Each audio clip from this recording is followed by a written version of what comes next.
workers and council sa tulong po nila.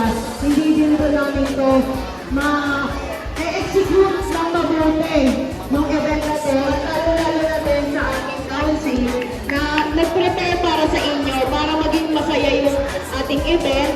And sa mga aking volunteer na Chairman's Angel, maraming salamat sa inyo. And nagpapasalamat din po ako sa mga nanay natin na tulong sa ating mga anak. Pagdating sa ating event na ilahatid para sa kanila. And nagpapasalamat din po ako sa pamilya ko na lagi nakasuporta sa akin, lalo na po kay Mama. Thank you very much.